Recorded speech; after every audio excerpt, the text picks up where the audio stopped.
Welcome to Paper to Practice, MiVAN's Advocacy Research Corner. In these 2 short videos, we'll be exploring research related to crime victim advocacy and reproductive coercion.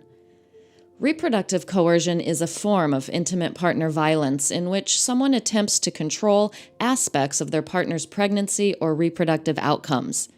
There are 3 forms of reproductive coercion: pregnancy coercion, birth control sabotage, and controlling the outcome of a pregnancy. Still in its academic infancy, the term was coined by Elizabeth Miller and colleagues in 2010, surveying women at family planning clinics in Northern California. It's important to remember reproductive coercion can impact anyone who can get pregnant, regardless of their gender identity. Not all people who can get pregnant identify as women. As such, we have used gender-neutral language here, except where research explicitly studied only women. Sister Song Women of Color Reproductive Justice Collective was the first organization founded to build a reproductive justice movement in the United States.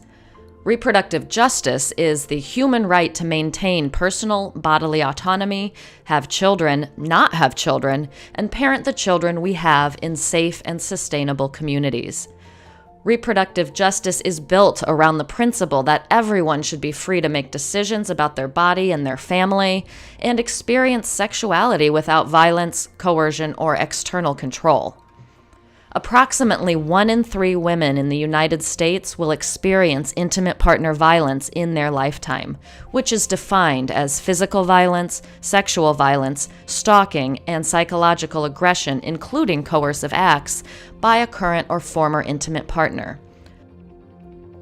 Reproductive coercion is an aspect of intimate partner violence that has historically received less attention than other forms of intimate partner violence, but nonetheless is common and has serious consequences on survivors' health and well-being, including being put at greater risk for sexually transmitted infections, unintended pregnancy, and abortion.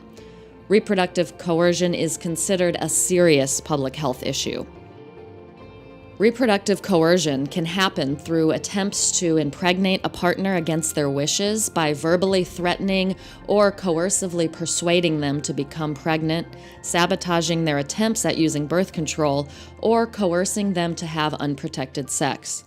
Another aspect of reproductive coercion includes attempts to control the outcomes of a pregnancy, such as the decision to continue or terminate a pregnancy. Although many people talk about reproductive health as a women's issue, many LGBTQ people, including lesbian and bisexual women, transgender men, two-spirit, intersex, non-binary, and gender non-conforming individuals can get pregnant, use birth control, have abortions, carry pregnancies, and become parents. Reproductive coercion is often reported by people experiencing other types of intimate partner violence. More than 1 in 3 women reporting physical, sexual, or psychological partner violence also report experiencing reproductive coercion. More than half of all transgender and gender-diverse individuals have faced intimate partner violence, although specific rates of reproductive coercion are not yet known. Reproductive coercion is particularly targeted against marginalized people, including those who do not primarily speak English.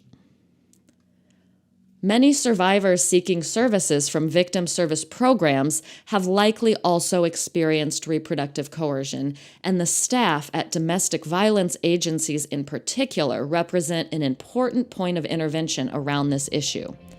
Research indicates that victim services are not always accessible or welcoming to transgender survivors, and it is critically important for victim advocates and agencies to be LGBTQ inclusive and provide services to all survivors experiencing reproductive coercion. Now that we've covered the basics, let's talk about how and why reproductive coercion relates to doing crime victim advocacy. In the next video, Dr. Sarah McGurr, a research scientist at the Michigan Public Health Institute, joins us to discuss this topic.